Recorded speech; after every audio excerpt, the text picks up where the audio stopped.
Всем привет! Меня зовут Наталья, добро пожаловать на мой канал.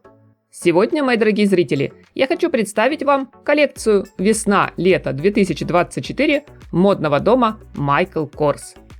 Презентация состоялась в рамках недели моды в Нью-Йорке. В новом сезоне креативный директор одноименного бренда остался верен себе и своим принципам. Что, в общем-то, хорошо. Поэтому линейка стильных нарядов получилась относительно сдержанной, но при этом изящной, грациозной, чарующей, женственной. Утро в день показа выдалось на редкость сухим, и шоу, к счастью, обошлось без ливня. Хотя в эти дни Нью-Йорк постоянно поливали пусть и короткие, но достаточно сильные дожди. Уж не знаю, просил ли дизайнер помощи у местного погодного шамана или у своих муз, но небеса оказались благосклонны. Модное действо под открытым небом со множеством приглашенной звездной публики состоялось даже в сопровождении теплых солнечных лучей. В качестве локации для шоу Michael Kors выбрал парковую набережную в районе Бруклинского моста на берегу Ист-Ривер, откуда открываются роскошные виды на Манхэттен. Перед началом показа дизайнер отметил: «Очень жаль, что я не могу отвезти вас всех на Капри, удивительный живописный курорт Италии. Так пусть сегодня Бруклин станет для вас новым Капри, не менее прекрасным и располагающим к отдыху, куда непременно хочется отправиться в отпуск». Да, теплый сезон – традиционно лучшее время для отдыха и путешествий. Именно поэтому Kors уделяет внимание в модных ансамблях одновременному сочетанию роскоши и непринужденности в повседневном гардеробе. Без суеты, официоза, как и положено в отпуске.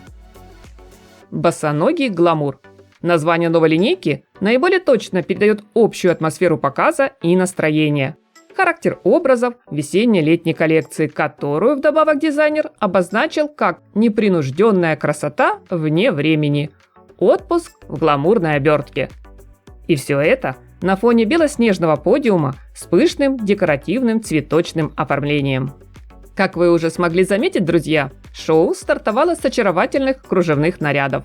Платья, юбки, брюки, кроп-топы, вещи в ажурном исполнении смотрятся романтично и, уж простите меня за банальность, так по-летнему. Невероятно нежно, воздушно, легко. Думаю, что у Dolce & Gabbana не особенно обрадовались довольно сильному конкуренту. Ведь сегодня Michael Kors немало внимания уделил изящному кружеву. Причем не только в белом и черном цвете, но и в роскошном золотом. Следующий интересный момент, на который стоит обратить внимание при дальнейшем просмотре видеоряда – любые вариации на тему рубашки. Это и знакомая комбинация простого верха с кружевной юбкой, и универсальное платье-рубашка, где длина представлена от мини до макси, а в качестве гламурного дополнения выступает шнуровка с золотой цепочкой. Отдельной строкой в коллекции выделяется вязаная одежда и трикотаж, который под маркой Michael Kors всегда был и остается одним из лучших. Помимо минималистичного сарафана, джемпера, водолазки, тонкого трикотажного топа, бренд предложил уютный объемный свитер оверсайз в ароматном оттенке лаванды и вязаный комплект из бикини и длинного кардигана. Только, пожалуйста, никаких платков. С палантинами тоже покончено. Так утверждает сегодня дизайнер. Kors умело сочетает плавные силуэты с классическим кроем, рекомендуя нам свежий взгляд на вневременной брючный костюм. Из самых интересных я бы отметила двойку в бежевом цвете с укороченным двубортным жакетом. Кстати, все брюки в коллекции не длинные и едва достают до щиколотки. Возможно, теперь это один из главных трендов на весну-лето. Берем на заметку. Помимо монохромных образов традиционной для бренда бело-черно-кофейной гамме, в линейку вошли наряды с цветочным принтом и с узором, повторяющим окрас шкуры жирафа. На подиуме они появятся ближе к финалу. Завершающим аккордом модного шоу выступили платья с изящной драпировкой в античном стиле.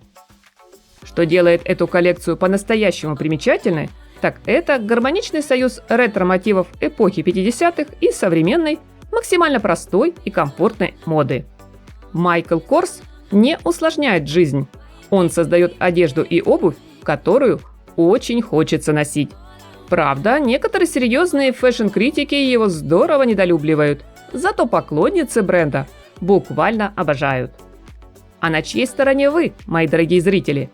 С интересом жду ваше мнение в комментариях.